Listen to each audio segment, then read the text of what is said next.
think it's safe to rest here now. Das denke ich zwar auch in Well, aber seien wir ehrlich, wir haben viel, das erwachsen geworden ist und das ist natürlich viel wichtiger als alles andere. Willkommen zurück, Freunde, zu Tales of Arise, wo wir in der letzten Folge in jetzt der Hauptstadt von Maxar, dem Vierten Reich hier bei Tales of Arise, angekommen sind und irgendwie ein bisschen creepy ist das Ganze. Nachher wurden ja irgendwie noch von so einem Typen angegriffen, dem wir schon mal im Zweiten Reich begegnet sind. Ich habe gerade den Namen nicht mehr so im Kopf. Moment mal. Stand ist da aufrufen. So, warte mal. Syslode, genau. Irgendwo hier. Ich glaube sogar noch relativ zu Beginn weg. Ich glaube Messier 224, der Route hier war halt irgendwo hier. Haben den Typen mal gesehen, wie er ein paar Zeuge platt gemacht hat. Danach nicht mehr. Jetzt wird sich hier wieder aufgetaucht und hat uns unser ganzes Team ziemlich auseinandergenommen. Gut, ich meine, er hat jetzt mit jedem von uns nur irgendwie 2, 3 Schlagabtausche. Was ist eigentlich die Mehrzahl von Schlagabtausch? Egal.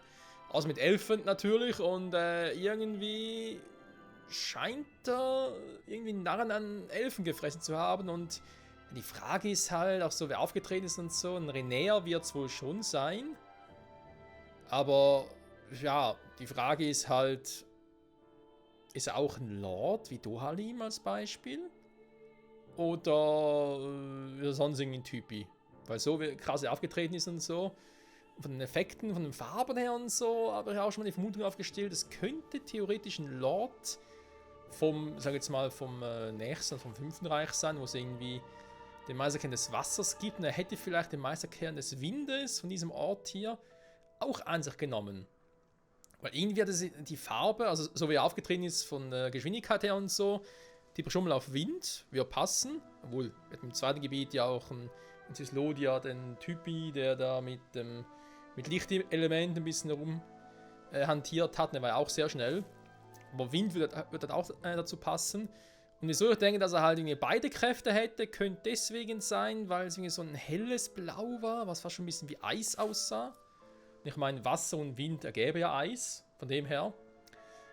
Ich weiß natürlich nicht, ob das irgendwie hier schon so weit, ja, integriert ist, auch elementartechnisch und so. Also sind einfach viele Vermutungen, die ich da angestellt habe. Kann wohl auch sein, dass es überhaupt nichts mit dem Lore zu tun hat, dass es vielleicht sogar ein Danäher ist. Ja, wobei man dann fragen, wieso er uns angreift, aber egal. Tatsache ist, hier im Vierten Reich, in Nietz, der Hauptstadt, haben offenbar die Danäer, die Rebellion, haben wohl offenbar sämtliche Renäer einfach vertrieben. Und die fragen natürlich, wo ist denn hier der Lord abgeblieben? Der mit dem Kern. Weil den braucht ihr vor allem Schione noch. Oh, da ist noch was. Ich denke, dies vieles mehr werden wir gleich erfahren. Der finsteren Schwingen. So, die sind also hier zugange. Ach ja, diese Rebellengruppen. Immer irgendwie so coole Namen drauf, wa? So you're Elfin, are ya? Thought you'd be bigger. Huh. Guess the armor beefs you up a bit. You've got a lot of people talking, you know. But in this town, I call the shots. You play by my rules here. Just remember that. Gotta say, I didn't expect you to run with a gang of women and kids. Those other lords must have been real pushovers, huh? Seriously? Are you this rude to everyone you meet? Don't interrupt me, you brat. Didn't your parents teach you any manners? Why, you? So you're the one who took down the lord of this realm, huh? How'd you pull that off? We just swiped the Renan's explosives. And then we blasted them all to hell and back. Explosives? That's a pretty bold approach. But how'd you manage to avoid hurting your own people? I didn't, that's how. But the chance to take out a lord was worth the sacrifice. And the Lord? What did this sacrifice earn you? Unfortunately, we couldn't manage to finish her off. But now we've really got the girl on the run. She ran? A lord? Yeah, the lady was just a coward. She had a whole lot more bark than bite, that's for sure. She's probably hiding off in a hole somewhere. But not right back into town. Then she'll get what's coming to her. I wouldn't be so sure. She may run, but she'll never go quietly. Shut up, Bright Eyes! I would have run you through already if you weren't with the blazing sword here. The whole reason you're fighting is to free the Danans in this realm, is it not? If Shut so, your then... mouth, witch! That's enough! If you're really fighting for us Danans, why keep these bastards around? Why haven't you killed them already? I'm not going to kill these bastards. Oh. Is that the case, huh? Then tell me the point of this show. They're my friends. Friends? Renans are Renans. The scum-sucking bastards who've been draining our souls for 300 years now! But you knew that.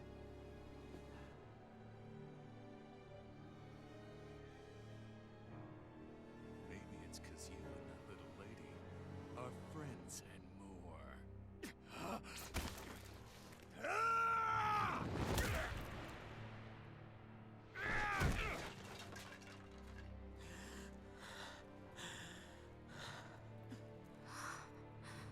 Son of a... You'll pay for that! That's enough! Deadeye, you know that was completely uncalled for. All of you, get the hell out of my realm! And don't ever come back! This is Danan's realm and it's ours, understand? I call the shots here. And I make the rules. I do, Deadeye, leader of the Dark Way! Yeah! Deadime! Liberator Deadime! You are the true leader of this realm! We're not afraid of any Bright Eyes! It's only a matter of time before I throw every last Let's go. Bright Eye out of this realm! The Dark Wings! The Dark Wings rule!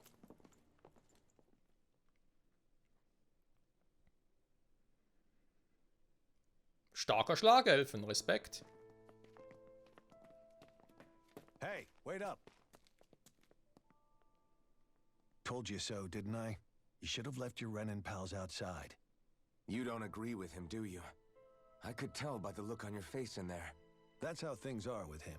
He loses his temper, then I step in and calm things down. Better you than me. If that's all, I think it's past time we were going. Look, I just wanted to apologize for what Deadeye said in there. At least somebody's got some manners around here.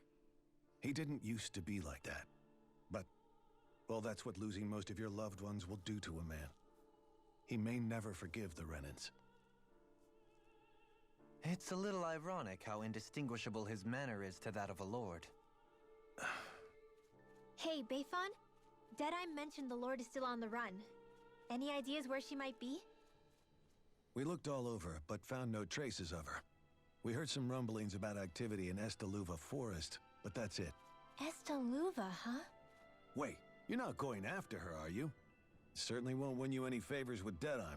This isn't Deadeye's war, and we're certainly not fighting it for him. Besides, it's like Shion said, her type isn't going to go quietly. Hey, it's your funeral. Don't say I didn't warn you. We'll be sure to keep you out of it. Before we set out, though, is there anywhere around here we can rest? Sure. Building at the end of the road, opposite side. It's all yours. We use it as temporary lodging, to house people who don't have a new place to live quite yet. We're not going to run into any trouble there, are we? Rumors of a certain fiery sword have spread fast. I doubt anyone will be eager to give you guys problems. And here's where I say my farewell. You're on your own, but good hunting. Before you go, how come you don't hate the Renans as well? Oh, believe me, I've got my bone to pick with the Renans. Just not with two of them I've never so much as laid eyes on before.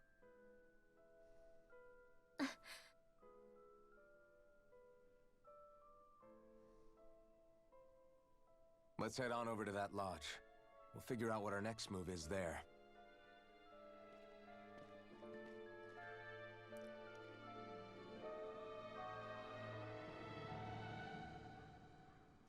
Warum, aber ich muss ganz kurz unterbrechen, warum aber das Gefühl, dass dieser Deadime-Typi nicht mehr lange leben wird. Mal abgesehen davon, dass wir jetzt irgendwie in jedem Reich irgendwie mit den Anführern das Problem haben, dass sie sich irgendwie, also die Anführer dieser Rebellionen, dass sie nicht mehr lange leben werden.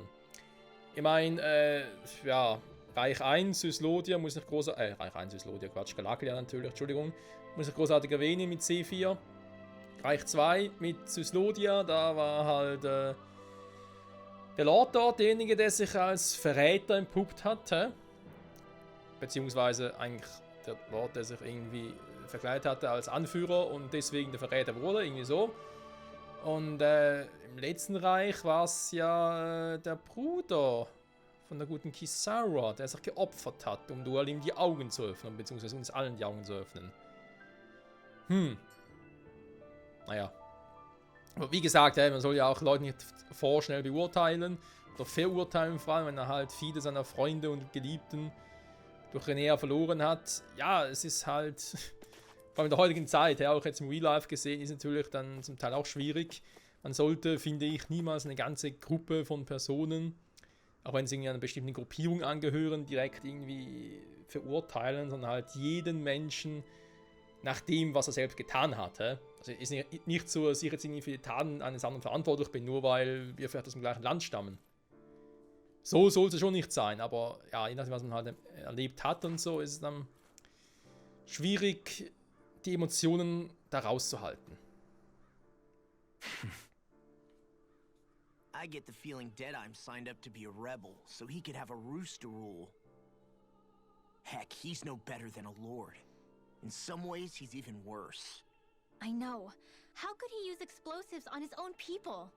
And yet, despite the toll of his actions, none of the Danans we've seen seem to question his assumed authority in the least. If anything, they may well consider him a hero, which would say a great deal toward how deeply they resented the Renans here. Still, I don't think this is as simple as saying the good guys won out over the bad ones. Yeah, I don't either. Deadeye might have managed to drive the Renans out of Niaz, but that doesn't make the way he did it okay. No matter which way you look at it. A victory that's earned by throwing away the lives of his own people? No, that isn't a victory at all. I can understand that the Danans here are standing up against their oppression, but that doesn't mean they have to humiliate all Renans just to settle the score. I'm perfectly able to stand up for myself, Alphen. Besides, I'm used to it by... But you shouldn't have to be, Shion. It's just... What I mean to say is, when you've been a slave for so long, it's easy to accept that's how it should be because it's all you've ever known. Constantly being belittled is no different. I don't think that's fair. For me or for you.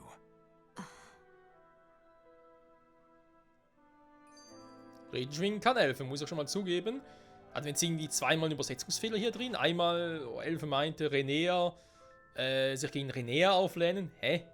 Hat irgendwie gar nicht gepasst. Und das andere, wo irgendwie, was war das? Rinwell irgendwie sagte, egal wie man es besieht. Hä? Egal wie man es sieht und nicht besieht. Wieso? Ja, egal. I just don't know, man. Don't know what? Deadeye managed to drive out a real live Renan lord. That's incredible. And he seems to have a lot of supporters surrounding him too. But he's got an attitude worse than any angry Zoogle. Plus, Niaz is in utter ruins. I don't have a clue what his game is. The Renans are powerful. And because of that, it takes a strong leader to have any hope of toppling them. However, when you take down one dictator only to replace them with another, ultimately it's just business as usual. If it'd been Zephyr instead of Deadeye, I don't think things would have turned out like this. Rinwell. Yeah, I think so too. Zephyr did things differently top to bottom. He's not the kind of person who would have forced his own views or decisions on other people. When you do that, you're ruling over others, not leading them.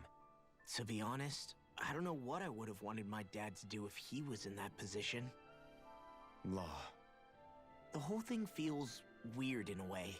It's a weird kind of feeling, but at the same time, part of me also feels happy. Deadeye and my dad are two very different men. For now, I'm content knowing that.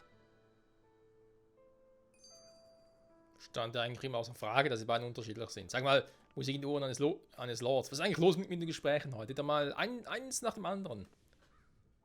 The city is liberated, and yet the air still hums with fear and anxiety. It reminds me all too well of how Vicente once was. Hums? You mean like music? Yeah, none of this sounds like music to my ears. In fact, I've never seen any Danans with musical instruments in my life. You don't need instruments to play music. It can emerge naturally from the sounds of people going about their day and the hustle and bustle of life. You seem to care a lot about music, Dohalim. I didn't know that about you. Have I not mentioned it? Before I was a candidate for the lordship, I had my heart set on the life of a musician. You? A musician? Indeed, music enriches the world around us. I trained day and night to hone my art.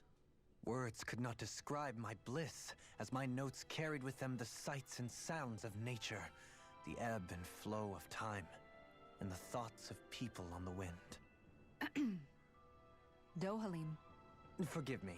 My loquaciousness can get the best of me at times. Don't apologize. It's interesting hearing what Renan culture is like. Even though the Renans destroyed all of our arts and culture.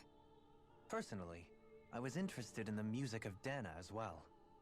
The fact that generations of lords deemed music to be of no use to their slaves, and outright forbade the ownership of instruments, is lamentable. Not that my words can undo the damage already done.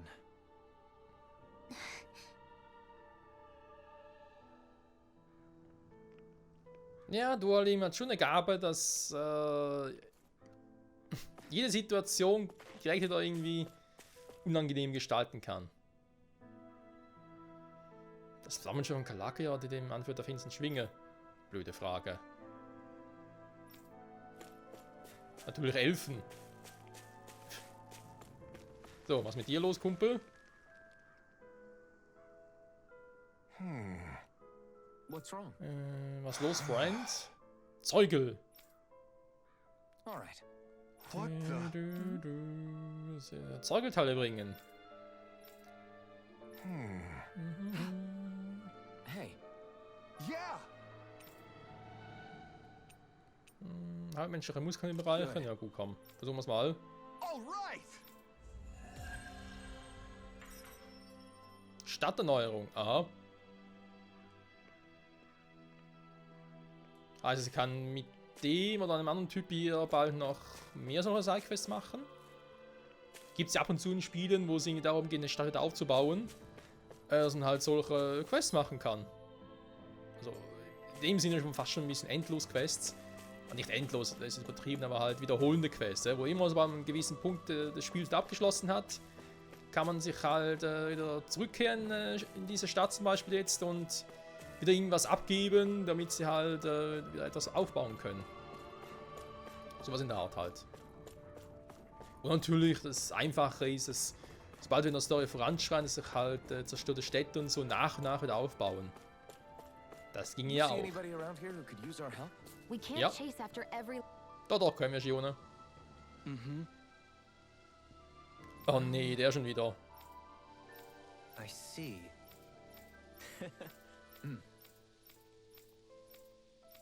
Oh. Nein! Excuse me! Excuse me, Princess.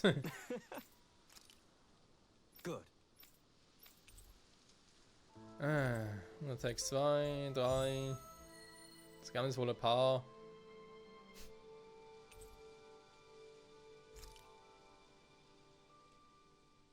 That's some cryptic text, all right.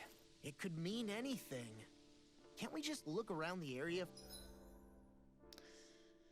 Im Gasthaus aus. Ja, ich würde auch sagen, machen wir erstmal die Hauptstory weiter. Maybe these are supposed to be different locations? Ich traue dem Spiel noch nicht insofern, dass ich garantiert sagen könnte, man könnte Sidequests das ganze Spiel über annehmen. Das gibt es ja auch ab und zu. Ich sage noch Xenoblade Chronicles als Beispiel. Und da plötzlich gewisse Sidequests an einem gewissen Zeitpunkt des Spiels nicht mehr annehmen kannst. Von wegen, oh, es ist vorbei. Natürlich macht das Ganze auch ein bisschen interaktiver und so. Aber ist irgendwie auch ein bisschen schade. Weil es nicht auch wieder Sinn macht. Also von dem her schwierig zu sagen. Und ganz ehrlich, die Folge schon vorbei, obwohl wir noch gar nichts gemacht haben. Was soll das? Let's see what's going on around here. Yeah, there might be someone who could use our help. Hä? Ernsthaft? Ach ja. Oh yeah? Ein paar Gewürze gebrauchen. How's this? Wir haben ein einiges Rezept für Curry. Great! Yes. Curry, Curry, Curry. Hey,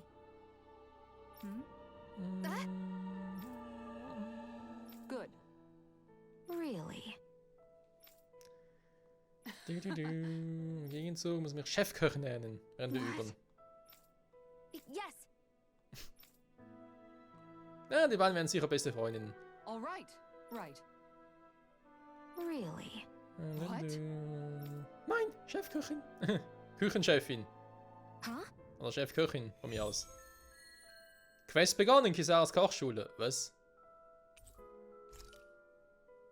WTF. All right. Yes. Over there. Machen Geld, Finessen, Tanz bitten. Das heißt, jawohl, Chefköchin. Yes. All right. Yes.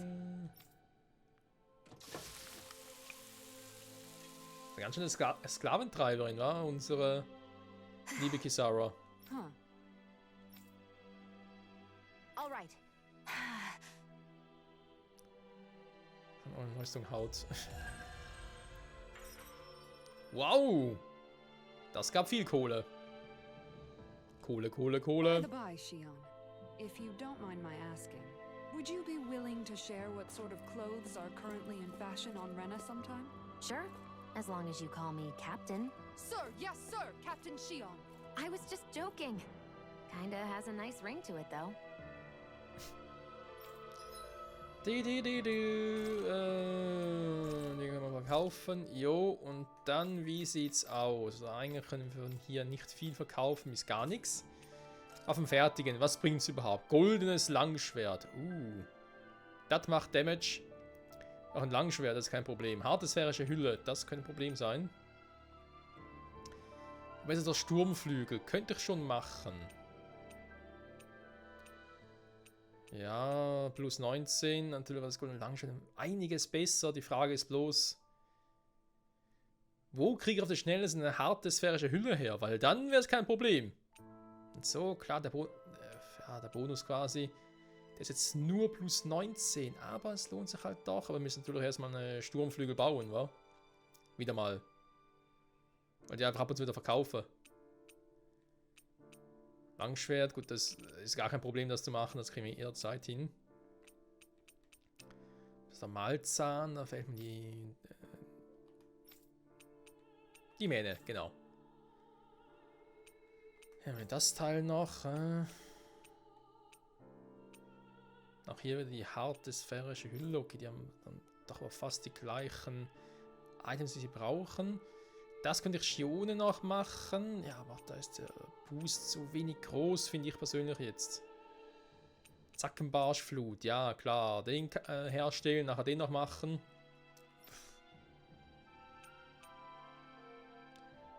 Aber ja, den hier, die Schöne der Natur.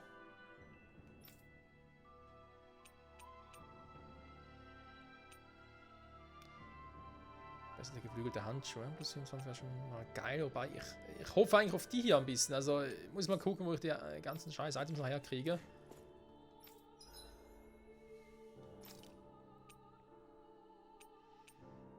Hier mal noch ein bisschen was machen, da haben wir ja schon lange nichts mehr gemacht, aber irgendwie habe ich nicht das Gefühl, dass es großartig lohnen würde, Zubehör zu fertigen.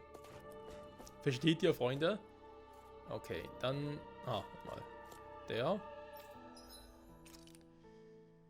Zitronengelee, so bitte 2000 KP, kostet aber auch 2000, also ein bisschen viel, Kumpel. Orangengelee haben wir auch noch, Glückstrank, ja, kann man den mal irgendwie verkaufen, mal gucken. Ah, jetzt kommen hier mal die ganzen Anzüge, interessant.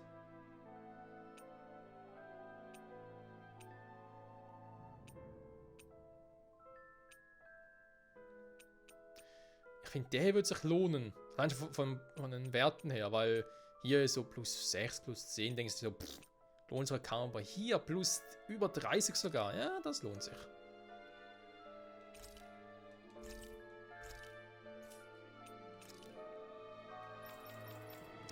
Dann kann man theoretisch die wieder verkaufen, auch wenn sie nicht viel Geld einbringen, noch ein bisschen was. Sehr schön. Und die Story. Mit der würden wir, Freunde, würde ich sagen, in der nächsten Folge weitermachen. Jetzt zum Abschluss, würde ich sagen, machen noch ein bisschen FP verteilen. Wir haben wieder ein bisschen was angesammelt, da können wir jetzt schon machen. Machen wir es zu Beginn der nächsten Folge. Das haben wir jetzt 25 Minuten. Ne, komm, spannend ist ja sowieso nicht, mach das jetzt mal noch schnell. Also hier drüben schönes. Steigt der Gegenangriff.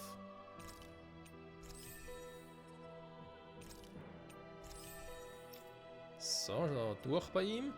Himmlischer Hammer, erhöhter Antidrachenschaden. Können wir vielleicht mal gebrauchen in absehbarer Zeit. Also auch hier erstmal eher die passiven Effekte boosten.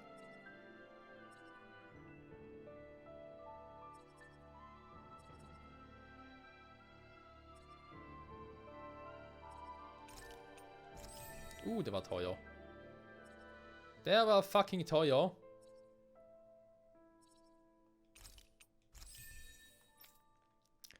So, Kizaru. Viele Optionen hat sie ja noch nicht. Man sieht aber auch schon, dass noch ein paar dazukommen würden. K.O.-Schutz. Aber ja, fucking teuer. Einfaches Überlimit. So, ja, man sieht schon, sind wirklich eher ein bisschen die passiven. Stabserweiterung. Dann könnte ich theoretisch noch irgendwie was Günstiges finden.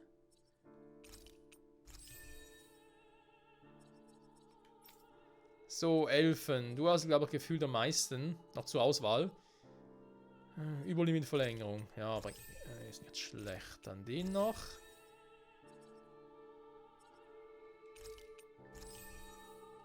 So. Gut, Freunde, würde man sagen, danke fürs Zusehen und bis zum nächsten Mal. Zurück bei Tales of Arise. Machen wir in der Story weiter. Auf die Jagd nach dem Lord. Und ich bin gespannt, wie das generell hier mit dem Bereich noch weitergeht. Und natürlich mit Dedym, mit dem Anführer der finsteren Schwingen auch. Und einem geheimnisvollen Typ, der uns so ein paar Folgen angegriffen hat und beinahe zerstört hätte. Oh Mann. Bis dahin, ciao zusammen.